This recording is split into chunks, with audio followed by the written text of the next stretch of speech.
ډیره د افسوس خبره ده په شاهد خان شاهد باندې په مردان کې حمله وشول او شاهد خان شاهد پکې زخمی شولو. شاهد خان شاهد حالت چې کم دی ښه نه دی. دا ویډیو مکمل ګورئ کنه، دا ویډیو مخکې شیر کړئ او شاهد خان شاهد لپاره دوا وغواړئ. ډېر د غم خبر ده شیر کوم کنه په شاهد خان شاهد باندې په مردان کې چا حمله وکړه او شاهد خان شاهد پکې زخمی شوی دی. شاهد خان شاهد چې د پریاد ټي وي په نوم باندې چینل چلی او د پیرانو خلاف یو سټرګل یو کاوش کوي. قدرمنو شاهد خان شاهد باندې په مردان کې حمله شوې ده. شاهد خان شاهد وفات شوی دی.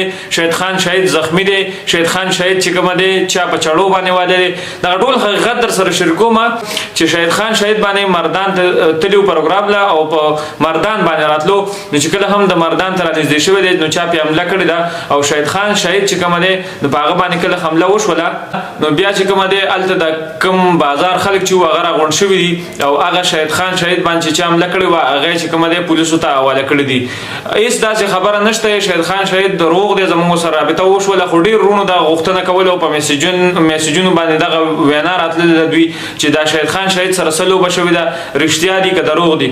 هغه باندې حمله شوې ده دا رښتیا دي خو زخمی دی صرف بس لږ غونډه کې زخمی دی. ما سره خپل رابطه هم وکړه ده هغه ته تکلیف نشته دی. خو قدرمنو شاهد خان شاهد یو نر سړی دی یو تکړه سړی دی. دا کم جهاد چې کوي د پیرانو خلاف چې راوتی دی او کم پراډي او دوکباز پیران او کم عاملان چې دي هغه رانیسي او هغوی چې کومه دی د کیمرې په سترګه باندې بې نقابه کوي او راولي په دغه سکرین باندې. صرف لږ شان د زخمی دی لږ تکلیف دی ورته انشاءالله چې تاسو ته په خپله باندې هم صفایي وکړي او ډېر زر به تاسو چې کوم دی په دغه سکرین باندې راشي او پوره ډیټیل چې کوم دی هغه به تاسو سره شریک کړي چې دا څه وقوعه وه څه واقعه وه. خو تاسو ته مې صرف دغه ورکوټه غونډه کې کلیپ راوړو چې هغه سره فیل خال هېڅ هم داسې نه دي شوي.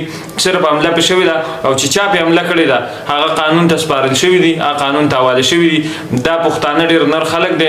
دې پښتنو چې کوم دی دوی له چې چا کار کړی دوی ډېره زیاته مینه ورکړې دغه خلکو له چا چې دوی خدمت کړی. قدرمنو دا نننی اپډیټ چې تاسو سره ما شریک کو نور که هم داسې یو چېرته څه اپډیټ یا څه مسله راتله انشاءالله وخت تر وخته به هم زه خبروم.